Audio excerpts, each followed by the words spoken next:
Hey guys, I'm back again today and I have for you the results from my book club vote, which we did last Saturday. I think it was the 28th, where we voted on the books that we will be reading in the next school year, so 2014-2015, starting in September.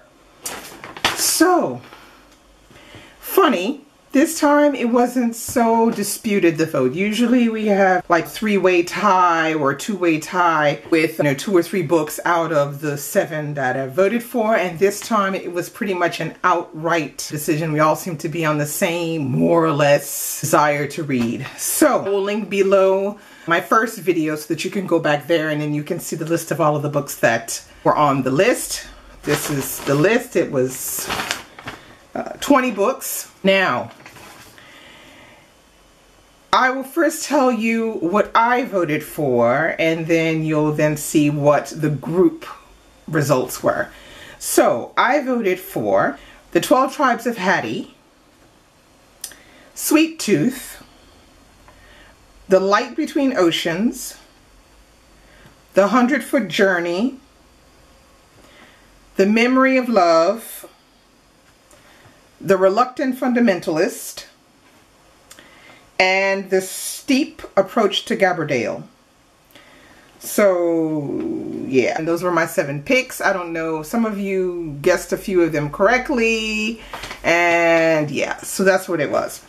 Now, what did the group vote for? The group voted for Nymphia Noire by Michel Bussy, which is some kind of a mystery thriller, and it became very popular, and it takes place in Giverny, which is very close to where we all live. Okay, the next one that was chosen is Sweet Tooth by Ian McEwan.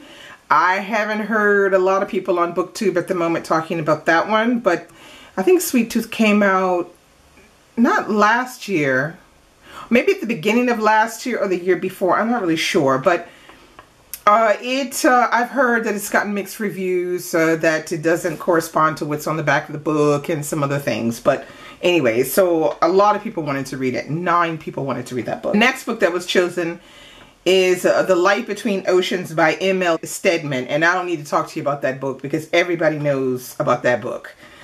The next one is The 100-Foot Journey, which I'm really excited to read because that one really sounds like it's something that I would enjoy.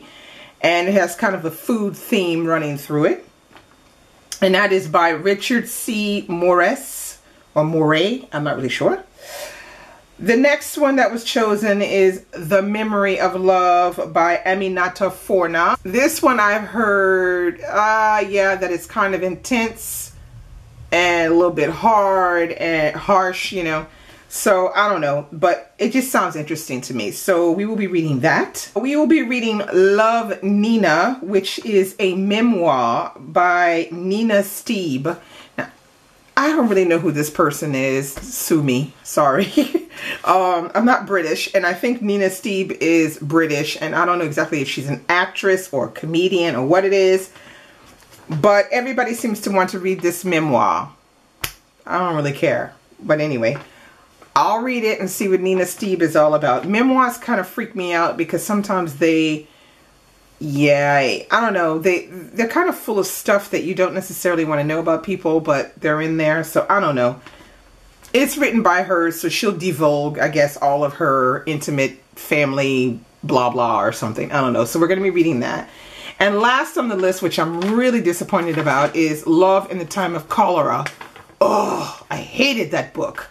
I read that book years ago, and I just hated it. I'm sorry. I hated it. 100 Years of Solitude, I loved. This one, I hated. So I'm probably going to have to just reread it just so I can actually remember how much I hated it from the first time I read it. So yeah, so unfortunately, I'm really disappointed that The Reluctant Fundamentalist didn't get picked, because I'm sure that would have been something that we could really discuss. I'm thrilled that The Kitchen House didn't get picked because I was regretting that I had even put it on the list to start with. A little disappointed that The 12 Tribes of Hattie didn't get picked either. But, it's kind of typical of this group. I am the only, black person in this group. So when there are, you know, titles about people of color, they usually don't get picked. So we do have The Memory of Love, which is good, and that seems to be a very serious work. I would have liked to have seen the 12 Tribes of Haiti, or Hattie, but that didn't happen. But that doesn't mean anything for me, because I will be reading the 12 Tribes of Hattie for sure this summer on my iPad. So that's all I have for you today about my book club votes. Link below and tell me, you know, what you think about the list. Which things are you interested in having a look at? Or which ones would you like me to review? Because I may or may not review all of these. So from the ones that I told you that we will be reading, if there's some in particular you'd like me to review, you know, tell me below and I will. The Light Between Oceans, I definitely will not review because that has been reviewed and talked about to death. Any of the other ones, it's fine. Okay? I will talk to you soon, probably next with a couple of reviews. And eventually my wrap up, which will not be done this week because I won't have time to do it properly. I'll either do it on Sunday or, you know, Tuesday of the next week. Okay, thanks. Bye.